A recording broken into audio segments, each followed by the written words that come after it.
¿Te has dado cuenta de que, cada vez que se habla del reciente auge de golpes militares en África Occidental, casi nadie menciona a Gabón? Y no es porque haya pasado desapercibido. La verdadera razón es que lo ocurrido allí no tuvo nada de transformador. Seamos sinceros, fue simplemente un ambicioso reemplazando a otro. Lo curioso es que muchos creyeron que el nuevo dirigente traería un cambio real. Representó el papel de revolucionario a la perfección. Pero ahora, la fachada se ha caído. Aquí viene el giro. El general Brice Oligui Nguema, el hombre que asumió el control, acaba de colgar el uniforme militar. Está dando el salto hacia la política civil. Así es, no piensa devolver el poder. Solo está cambiando de atuendo, pero no de intención. Y eso es apenas la punta del iceberg. Créeme, querrás escuchar el resto. Pero antes de seguir, asegúrate de apoyar esta información para que llegue más lejos. Hace apenas unas semanas ocurrió algo clave en Gabón que ha pasado prácticamente desapercibido. El general Oligui Nguema, quien tomó el poder en el golpe de Estado de 2023, anunció oficialmente su candidatura para las elecciones presidenciales del 12 de abril de 2025. Y aquí es donde todo se pone más interesante. Según la constitución original de Gabón, los líderes de transición, como él, no podían postularse a elecciones. Pero, adivina qué, una nueva constitución, aprobada en noviembre pasado, eliminó esa prohibición justo a tiempo para favorecerlo. Como era de esperarse, la gente ha empezado a cuestionar sus verdaderas intenciones. En una intervención pública en Libreville, la capital gabonesa, Oligui, recién cumplidos los 50 años, pronunció un discurso cargado de dramatismo. Afirmó, después de mucha reflexión y tras recibir numerosas peticiones, he decidido ser candidato en las elecciones del 12 de abril. Pintó una visión optimista de un nuevo Gabón emergiendo de sus ruinas, prometiendo reparar la infraestructura deteriorada del país y autoproclamándose como un constructor. Incluso pidió al pueblo que le brindara su apoyo para reconstruir la nación. Pero espera, hay más. Para representar simbólicamente su transición de figura castrense a líder civil, Oligui dejó de usar su uniforme militar. Este anuncio se hizo público desde su cuenta oficial de comunicación en Facebook, bajo el nombre Infouskati Oficial. Sin embargo, hay un detalle, se rumorea que planea volver a vestirlo después de las elecciones, a menos que gane. Si pierde, volvería a los cuarteles. Al menos, eso es lo que se dice oficialmente. Aunque, según voces locales en Gabón, hay quienes aseguran que ya habría renunciado por completo a su puesto militar. Y todo indica que ahí hay una historia más profunda. Con la campaña acercándose, Nguema ha estado desplegando todos sus encantos. Se le ha visto participando en eventos destacados como un gran desfile militar y una ceremonia religiosa donde soltaron palomas blancas en su honor. Así es, palomas.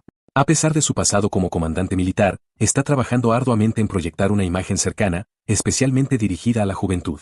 Cabe destacar que casi la mitad de la población gabonesa tiene menos de 20 años. En una jugada de relaciones públicas bastante efectiva, también repartió entradas gratuitas para un concierto encabezado por Loa Sorer, uno de los artistas más populares del país. Su principal oponente es el ex primer ministro Alain Claude Villiers-Beigliéganse. Pero no está solo en la contienda, también compiten la única mujer candidata, Sena Beninga Chané, y Stéphanie Loko Bouseni, antiguo miembro del Partido Democrático Gabonés de la era Bongo. Durante su campaña, el general Oligui ha hecho promesas importantes. Entre ellas, resolver los interminables cortes de electricidad y hacer frente a la creciente deuda pública del país. Y esa deuda es un asunto serio. Para 2023, Gabón debía alrededor de $12.000 millones, casi el 70% de su PIB. Todo esto en un país rico en recursos naturales como petróleo, madera y manganeso. Si Oligui resulta vencedor en las elecciones, podría quedarse al mando durante los próximos 7 años y tener derecho a postularse para otro mandato más, gracias a la nueva constitución aprobada en el referéndum de noviembre, que establece periodos presidenciales renovables de 7 años. Mientras tanto, en Burkina Faso, la prensa occidental ha sido rápida en etiquetar al presidente Ibrahim Traoré como un dictador ambicioso tras la extensión de su mandato transicional por 5 años más. Pero la realidad sobre el terreno es bastante más compleja. Antes de que esa prórroga fuera aprobada, Traoré no decidió simplemente seguir en el poder. Convocó una reunión nacional con actores clave para definir el camino a seguir. Y esto es clave. Incluso antes de esa asamblea, miles de burkineses, tanto dentro como fuera del país, salieron a las calles en apoyo a su liderazgo. En una región donde las protestas suelen exigir la renuncia de presidentes, esta fue una excepción rotunda. El pueblo rogaba que su líder permaneciera. Según reportes del medio African Initiative, los organizadores de la manifestación no solo estaban respaldando a Traoré, también exigían reformas constitucionales de fondo. Su mensaje era claro: basta de elecciones simuladas, de líderes manipulados y de gobiernos al servicio de potencias extranjeras. Querían soberanía plena y un nuevo comienzo para Burkina Faso. Y ya no están dispuestos a fingir que todo está bien. No queremos otro presidente, dijo uno de los oradores. No queremos elecciones. Muchos consideran que, desde el asesinato del líder revolucionario Thomas Sankara, el país ha sido entregado a una serie de dirigentes corruptos, más interesados en contentar a intereses externos que en servir a su gente. Pero con Traoré, algo parece distinto. Días después de aquella movilización inicial, la ciudadanía volvió a reunirse. Esta vez, para mostrar respaldo durante las negociaciones nacionales decisivas. Y cuando concluyeron, el veredicto fue inequívoco: el gobierno transitorio de Traoré permanecerá hasta 2029. Así que, aunque los titulares griten dictador, la realidad local pinta una narrativa mucho más matizada, donde el pueblo no se levanta contra su líder, sino en su defensa. Para colmo, mientras los funcionarios del gobierno debatían puertas adentro en Burkina Faso, algo poderoso ocurría afuera. Cientos de jóvenes burkineses se congregaron con determinación, exigiendo algo muy claro: que el capitán Ibrahim Traoré dirija el país por la próxima década. Sin concesiones. Y lo decían alto y claro.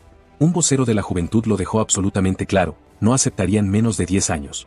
Y aunque el tono de su advertencia oscilaba entre la broma y la seriedad, el mensaje era inequívoco: si el acuerdo final no garantizaba al menos 5 años adicionales para Ibrahim Traoré, seguirían negociando sin descanso hasta lograrlo.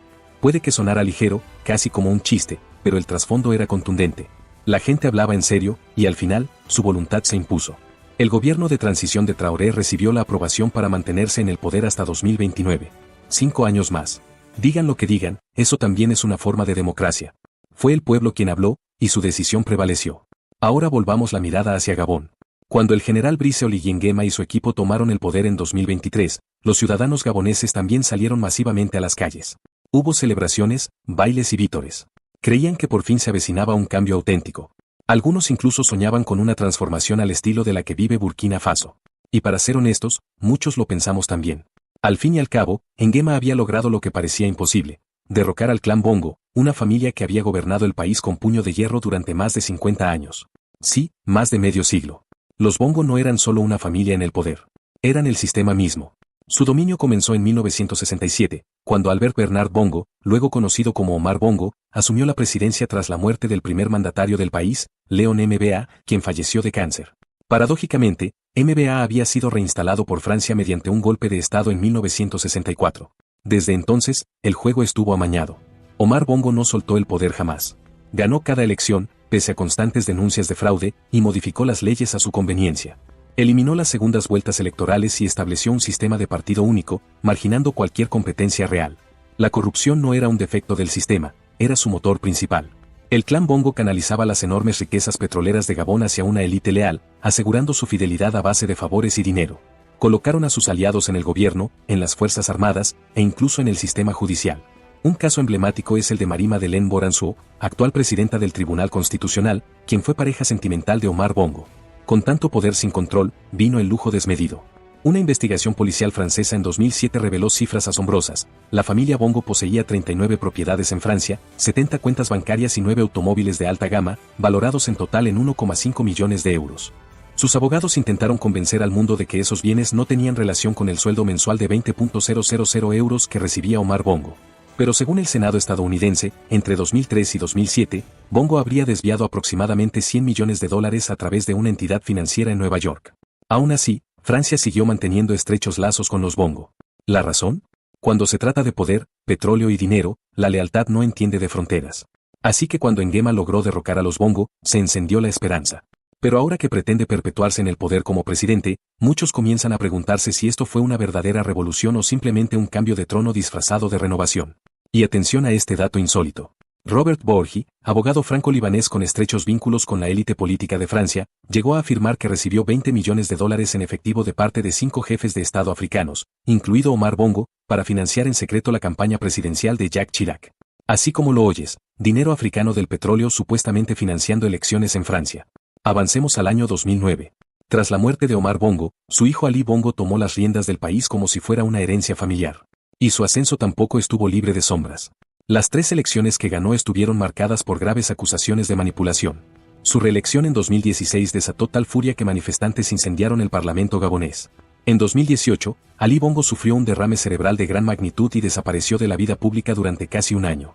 Mientras convalecía en Marruecos, algunos sectores del ejército vieron una oportunidad. En enero de 2019, lanzaron un intento de golpe que fue rápidamente neutralizado. Al regresar a Gabón, Ali tomó decisiones drásticas, despidió a su influyente hermana Pascaline, quien ocupaba un alto cargo como alta representante, y degradó a su medio hermano Frédéric Bongo, quien pasó de ser un alto mando a un rol secundario como agregado militar en Sudáfrica. En 2021, dentro de una supuesta campaña contra la corrupción, Ali Bongo ordenó la detención de Brice Lacrucha Yanga, un influyente funcionario franco-gabonés, quien fue condenado a 5 años de cárcel. Pero aquí viene el detalle irónico: mientras otros países africanos eran sacudidos por golpes militares, el régimen Bongo parecía indestructible. ¿Cómo lo lograban? Compraban lealtades, repartían cargos lucrativos entre familiares y aliados, y mantenían a sus oponentes al alcance. Pero esas mismas maniobras que parecían blindarlos, podrían haber facilitado su caída. Y es que todo empieza a encajar.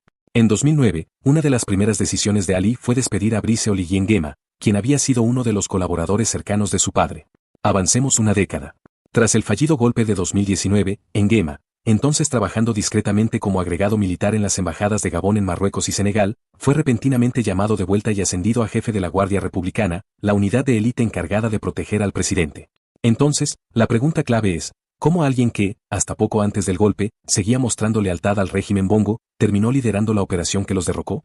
La respuesta es simple: este golpe no fue improvisado. Fue el resultado de años de desgaste acumulado. Volvamos a 2018.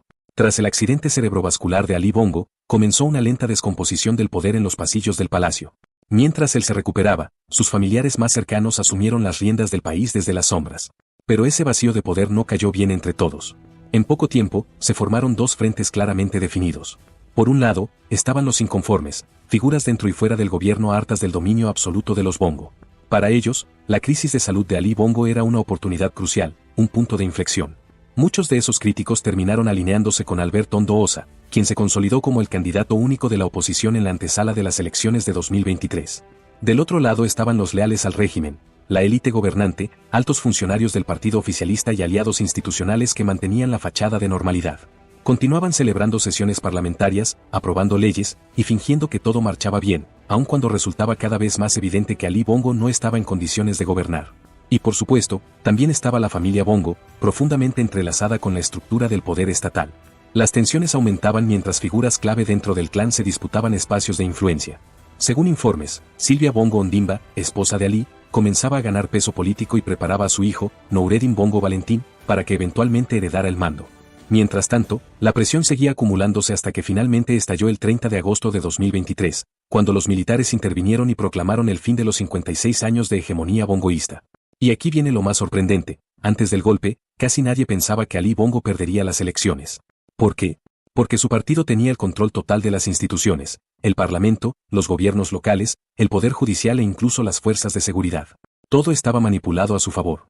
La jornada electoral fue un caos, se interrumpió el acceso a Internet, se arrestó a observadores internacionales y se aplicaron cambios legales de último minuto que beneficiaban descaradamente al oficialismo. Cuando se anunciaron los resultados, el régimen afirmó que Bongo había obtenido el 64% de los votos, frente al 30% de Ondo Osa. Pero nadie creyó esa narrativa, ni la ciudadanía ni el ejército. Lo que parecía una victoria amañada se vino abajo rápidamente, y el castillo de naipes cuidadosamente mantenido colapsó en cuestión de horas. Y ahora, todos los reflectores apuntan a Brice Oligui Nguema, aquel al que Ali Bongo despidió en su momento, y que ahora se encuentra en el centro del panorama político gabonés. Seamos francos, tras unos resultados tan cuestionables, era obvio que habría reacción. La gente se preparaba para manifestarse, exigir un nuevo conteo y atraer la atención internacional. Pero los aliados de Bongo no podían permitirse ese tipo de escrutinio. Así que optaron por una jugada astuta, un golpe que mataba dos pájaros de un tiro. Primero, removían del camino a Ali Bongo, cuya frágil salud ya era una carga. Segundo, generaban la ilusión de cambio sin soltar realmente el poder. ¿Cómo lo hicieron? Colocando al frente a un hombre de la casa, el general Brice Oligui Nguema, primo de Ali y figura cercana al régimen, como presidente de transición. Exactamente, el supuesto golpe lucía más como una reconfiguración interna que como una verdadera revolución. Mientras tanto, inspirados por los exitosos golpes en Malí, Burkina Faso y Níger, las Fuerzas Armadas gabonesas comprendieron una realidad: los golpes ya no solo eran viables en esta nueva coyuntura, sino que además eran populares. Y no se equivocaron. En cuanto tomaron el control, miles salieron a las calles de Libreville a celebrar como si se tratara de una festividad nacional. Casi de inmediato, se detuvo a decenas de figuras vinculadas al bongoísmo, incluido el hijo de Ali, Noureddin Bongo Valentín, de 31 años. Ahora enfrenta acusaciones graves como alta traición y corrupción. En la televisión nacional, se difundieron imágenes de él y otros detenidos junto a maletas supuestamente llenas de dinero en efectivo y objetos de valor saqueados. A simple vista, parecía que Oligui estaba limpiando la casa, rompiendo con el pasado corrupto. Un nuevo líder decidido a cortar vínculos con el antiguo régimen. Pero, ¿realmente era así? Según una fuente de la BBC, todo esto no fue más que una puesta en escena cuidadosamente orquestada para ganar simpatía popular. Las detenciones, sobre todo la de Noureddin, tenían más que ver con el impacto mediático que con la justicia real. El informante afirmó que este golpe no significaba una ruptura, sino una continuidad disfrazada, el mismo sistema, con otro rostro. En aquel momento, esa idea parecía exagerada. Pero ahora que Oligui Nguema se ha lanzado oficialmente como candidato presidencial y ha promovido cambios constitucionales para habilitarse legalmente, el patrón resulta difícil de ignorar. A diferencia de Ibrahim Traoré en Burkina Faso, cuyo liderazgo ha recibido un respaldo constante por parte del pueblo, el entusiasmo en Gabón se desinfló rápidamente. Tras la euforia inicial del golpe, la calma se instaló, y la decisión de Oligui de abandonar su rol militar para aspirar a la presidencia ha generado inquietud entre muchos ciudadanos. Pero Nguema no da marcha atrás. Ha apostado todo, renunció a su cargo en las Fuerzas Armadas, reescribió las reglas del juego y se posicionó con fuerza para ganar las elecciones. ¿Qué nos dice esto? Que lo ocurrido en Gabón no fue simplemente una caída de Ali Bongo, sino un intento de preservar el poder dentro del mismo círculo. Si Oligui resulta electo, la élite vinculada a los Bongo, aquellos operadores detrás del telón, podría mantenerse al mando por los próximos 14 años o más. Lo que estamos presenciando, en realidad, podría no ser el final de la dinastía Bongo, sino el inicio de su siguiente fase. Ahora bien, para ser justos, no hay nada intrínsecamente malo en que un líder militar compita por la presidencia. Ha sucedido en varios países africanos. En Burkina Faso, por ejemplo, el apoyo popular a Ibrahim Traoré fue tan sólido que se acordó modificar la constitución para permitirle postularse en el futuro. Y siendo honestos, para alguien como Traoré, que ha demostrado coherencia y prioriza el bienestar de su nación, esa decisión parece tener sentido. Pero en el caso de Gabón, con Brice Oligui Nguema al frente, la historia resulta demasiado familiar. Y no en el buen sentido. Basta con mirar a países como Camerún, Guinea Ecuatorial o el propio Gabón bajo la dinastía Bongo para entender lo que puede ocurrir cuando el poder permanece demasiado tiempo en manos equivocadas. Son ejemplos claros de cómo el liderazgo perpetuo puede frenar el desarrollo y estancar a una nación. Y eso explica por qué tanta gente se siente incómoda con la idea de que Oligui Nguema se convierta ahora en presidente civil de Gabón. Porque la verdad es esta, a diferencia de Ibrahim Traoré en Burkina Faso, Nguema no ha dado señales claras de estar realmente comprometido con los intereses del pueblo. No ha impulsado reformas profundas ni presentado una visión concreta de futuro. Lo que hemos visto hasta ahora es una estrategia política cuidadosa, pero sin un verdadero proyecto transformador detrás. Así que la pregunta es inevitable, ¿estamos presenciando el inicio de una nueva era Bongo en Gabón, solo que con otro apellido? ¿Realmente estamos frente a un renacer político o simplemente estamos viendo cómo la historia se repite con distintos actores? Queremos saber tu opinión. ¿Crees que esto es un cambio auténtico o solo una transición de poder maquillada? Déjanos tus comentarios, queremos leer lo que piensas. Y si te interesan estas historias de transformación política en África, asegúrate de darle like, dejar tu comentario y suscribirte para no perderte lo que viene. Hay muchas más historias por contar en todo el continente, y créenos, vas a querer estar al tanto.